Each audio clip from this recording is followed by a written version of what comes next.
a couple of weeks ago I made our first batch of elderflower champagne, and sincerely, I think it's one of the nicest things I've ever made.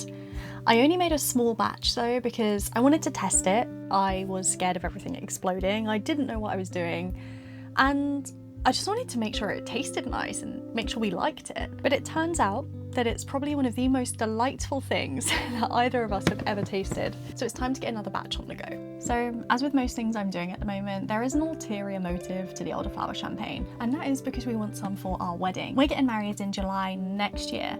So with all being well, we have time to make, brew, bottle, and have prepared for the wedding a nice batch of elderflower champagne, because elderflower comes out around June and it should be fully done by the end of July. So the cunning plan is that I get so proficient at doing this year that it's just a fun activity rather than a stressful one when we come around to next year. So in this video, I'm going to show you how I make the elderflower champagne and just have a little chit chat about the vendors that we've booked, why we've booked them, and ultimately what matters to us with the wedding.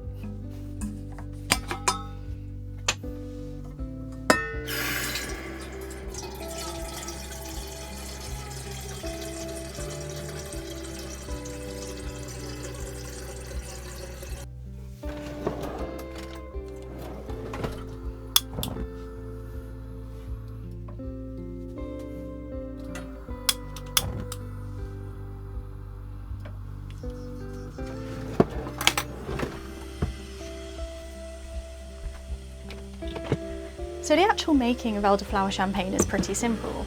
You need a bucket to do the initial staging, you need sugar, water, elderflower heads, and some lemons. That is literally it. We are also putting in alcohol yeast into ours, and it isn't essential because the elderflower heads actually have some natural yeast of their own, but we are going to put the alcohol yeast into it because it brings it up to about 5% alcohol volume, so it's still mildly alcoholic, but it also just gives it a slightly easier fermentation process. So while we're waiting for the kettle to boil, let's have a little chat about the wedding. So as you guys know, if you've been following along here already, we're getting married on our own land in Scotland. It is very us. We've lived in a van together for a few years, we got engaged here on the land, and ultimately something that feels close to nature, small, honest. That is really exactly what we want from a wedding. I think when you're having a wedding that's really small and intimate like ours, and we're having a maximum of around 30 guests, you kind of need your vendors to reflect that, because when it's so small, the people that you're inviting to be a part of your day, it just feels so important. And even if these are people that you're paying to be there to give the day the atmosphere you want, you really want people that actually fit the vibe, right? Like they need to gel with you as a couple, I guess. They need to feel right. So the first vendor that really fit the bill for me was Tara at Upon the Heath Photography. Tara was one of the first people to publicly congratulate me on the engagement once we announced it, because I put a video up on TikTok of my grubby hands with dirty fingernails and then a ring made out of copper that Cam made me because the ring was late, and ultimately it was such an honest proposal. It was so romantic, and Tara immediately commented on this video that I put on TikTok, and I fell in love with her work from seeing her pop up there. I think from the conversations we've had, Tara saw me as somebody who would be the person who really got what she was doing with her work, and I saw Tara as someone who could capture our day in that way.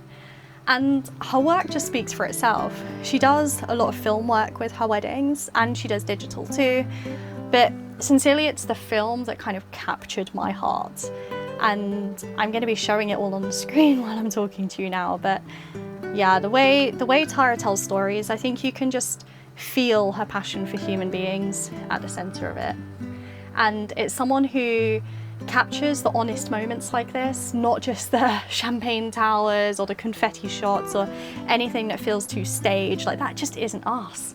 And I just wanted someone who can capture honesty and really, I don't know, capture what our day means to us, even though our day isn't gonna resemble a typical wedding. So yeah, Tara was the first person I booked, and that's really cool.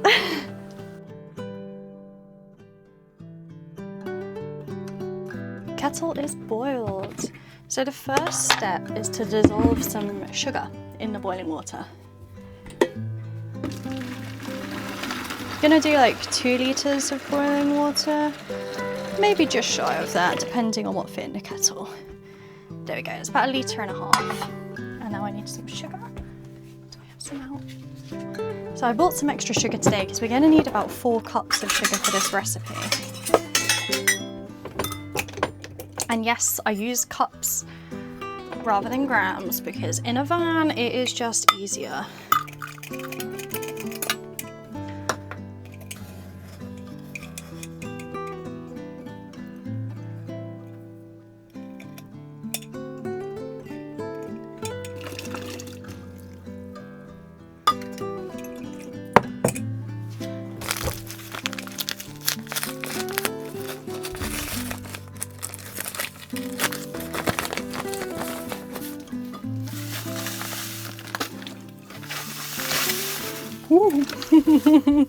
What was that I was just saying about cups being easier?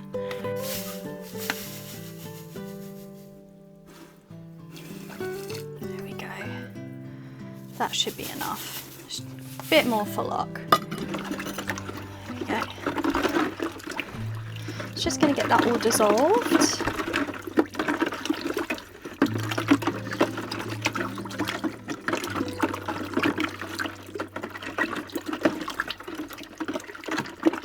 And now I'm just going to fill this up most of the rest of the way with cold water.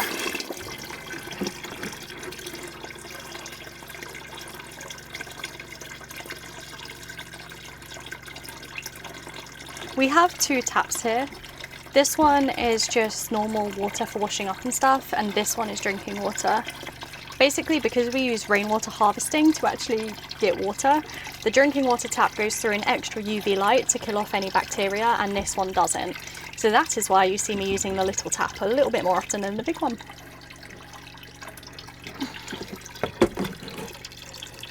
So the next vendor that I'll tell you about that we've booked for the wedding is a violinist.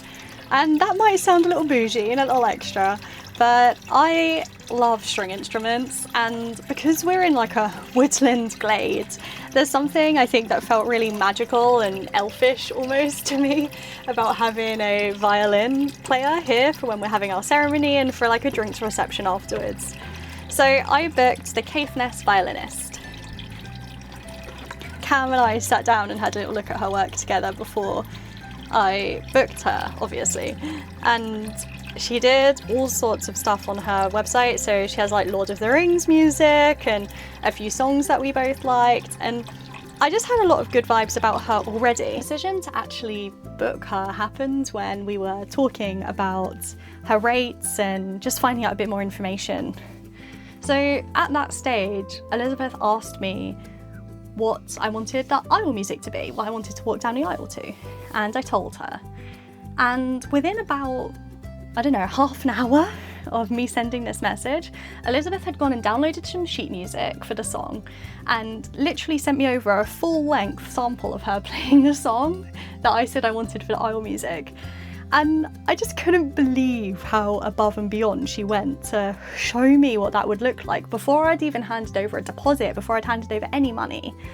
And I sat there in the van, grinning, playing this music on repeat for like a whole evening. And that is when Cam and I were like, yeah, like we've got to do it. Let's just send her the deposit, because we already liked her vibe. We loved that she did some Lord of the Rings stuff. We loved that she had some movie soundtracks in there, and the fact that she went so above and beyond to kind of paint a little picture of what our day could be like for us. It sold me then and there. So thank you for that, Elizabeth. And I'm so excited that she can be a part of our day as well. To add into the elderflower champagne are lemons and vinegar. So I'm gonna just get some zest off both the lemons. I would usually use a small grater for this, but as you may have guessed, we do not have one in the van.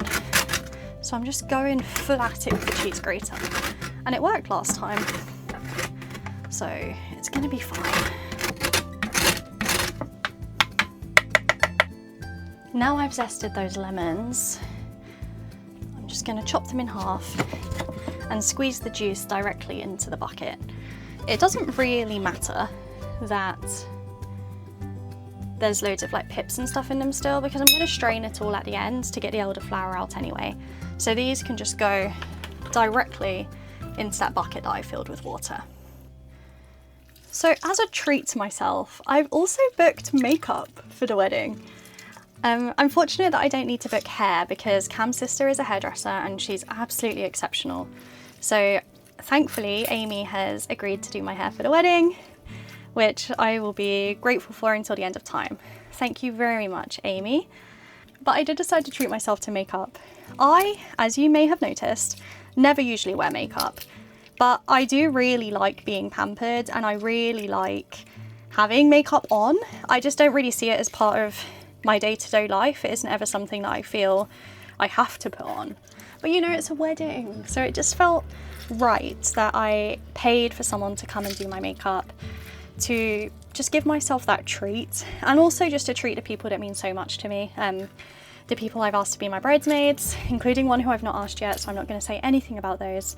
And but yeah, it's just going to be a real nice little luxury on the day to be able to have someone do my hair, which is Amy, Cam's sister, and my makeup. So for makeup, I booked Lisa Hart, and to be honest, the reason I chose Lisa was primarily because of her style. She specializes in a lot of like soft glam makeup effects and effects. I don't think effects is the right word. But she does a lot of soft glam makeup and a lot of makeup that looks just so natural. And I sent Lisa an email and basically said, look, I want to book a makeup artist for my wedding, but I don't really wear makeup. I don't really like having lipstick on or things on my lips a lot of the time, so I don't know what I'm gonna like. And Lisa was just so kind in taking the time to explain and walk me through what having her as a makeup artist would be like before I even paid her money again. So she was just so accommodating. I'd also emailed a couple of other makeup artists whose styles I found similar and whose styles I liked. But at the end of the day, it was Lisa who, her work resonated with me with the most, with like the people on her Instagram. If I looked like them on my wedding day, that would be fantastic. Like, the style of makeup she does is brilliant. But it was just, again, the way that she treated me in those interactions, the way that she seemed really personable, and her reviews all mention how great she is as a person. Those are the things that I feel really matter. So again, I booked with Lisa, delighted. All right, so next up is vinegar. Oh my gosh, I've not opened this, now I can't.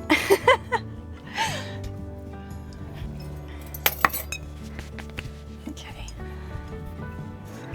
I can do this.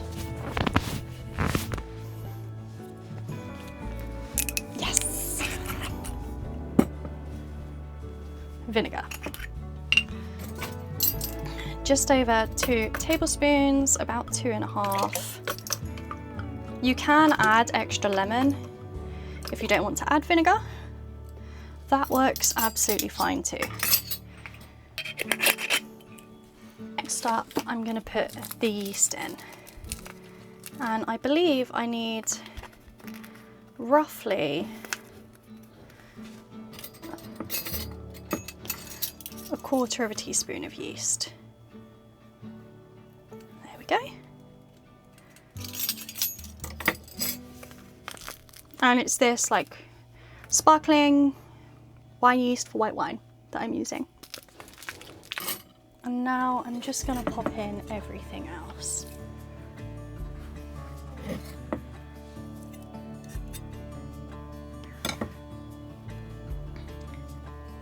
So another person we've booked for the wedding is our celebrant. We're having a humanist wedding ceremony.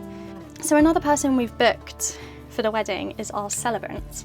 We're having a humanist wedding ceremony, which are legal here in Scotland. England still needs to catch on to that. And there's something about them which is just so personal.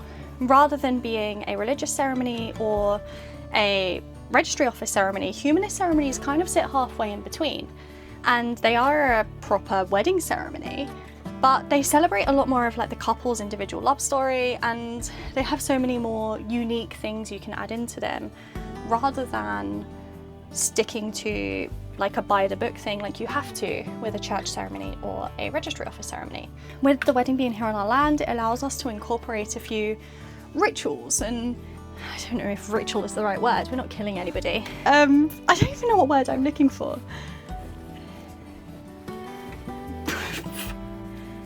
You know what I mean. Like, things like having a hand fasting or an oath stone and that type of stuff, which basically will just make that wedding even more personal for us. We had a call with the celebrant we chose, we both absolutely loved her. And yeah, we went ahead and as soon as we got off that call, we put a deposit in with her straight away because again, when you know that it's right, what's the point in waiting around? And it really did just feel perfect. It felt really right. Okay. All a big stir.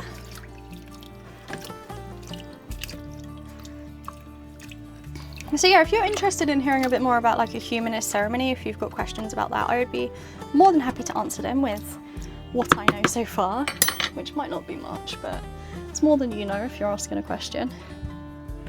That is done. All I need to do now is just pop a lid on it and pop it in the shed for a few days. After about 2 to 4 days, I'll have a little taste of it and it should have started that fermentation process. It should be bubbling, there should be bubbles around the top. And that's when you know it's good to strain and bottle. So when we get to that point, I will update you again and show you what I'm doing there. But yeah, next batch of elderflower champagne, brewing. I think the one final thing I'm gonna do is just top it up right to the top so I can get as much as possible out of this batch. And I might just do that using the cup measure because I don't fancy getting this whole thing under the sink. But yeah, thank you so much for joining me for this little chit chat and update about the wedding, making some champagne. I'd love to hear if you've got any ideas or questions or anything like that about the champagne or the wedding really. But yeah, as always, thank you so much for spending this bit of time with me. And I'll see you on the next one.